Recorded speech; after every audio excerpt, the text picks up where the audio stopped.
Tantor here with a recap of Georgia Tech's 41-30 loss against Boston College.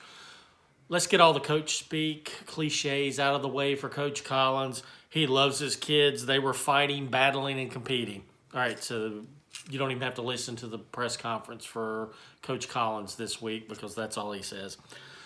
The coaching staff actually tried new things and tried to win this game. So I was kind of shocked when I heard that Jordan Yates was going to start the game this week. Wow, that's huge.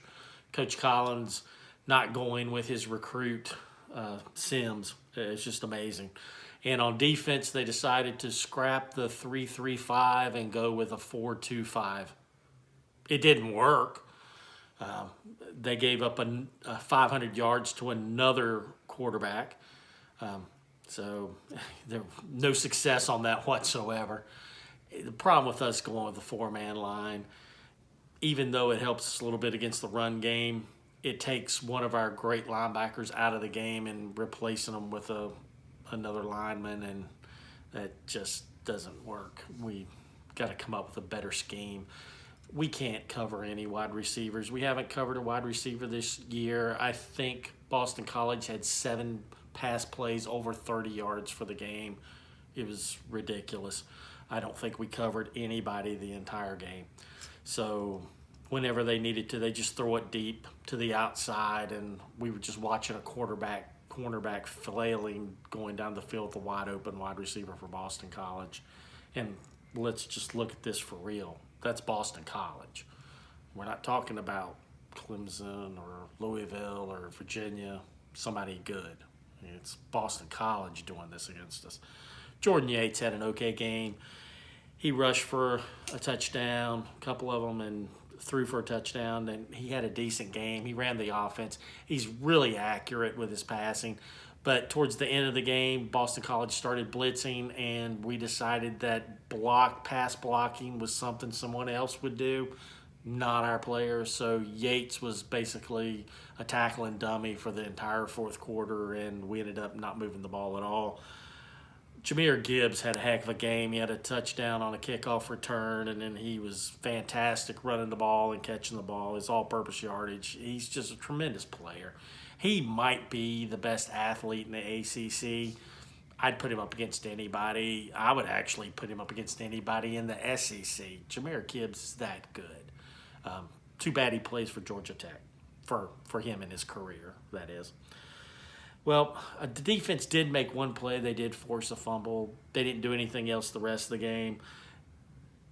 It was just the game was just punctuated with how undisciplined play we have, all the penalties we had. We just keep Boston College in the game with committing penalties. Our offense is constantly having pre-snap penalties, which is just discipline problems. It's not good at all.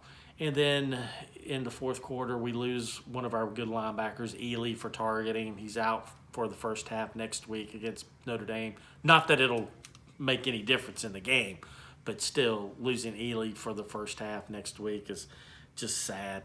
We could have tied the game up in the fourth quarter, but as usual, our field goal team, they messed things up. They missed an extra point that would have tied the game at the end, and then Boston College was able to tack on a touchdown and a field goal at the end. Same old, same old. We've got 3 wins on the season. That's what we had last year. It's what we had the year before. That's what we're going to end up this year. We play 2 games left, Notre Dame and University of Georgia. We're not going to win either one of them, and the University of Georgia game is going to be a complete laugher, and it's going to be embarrassing.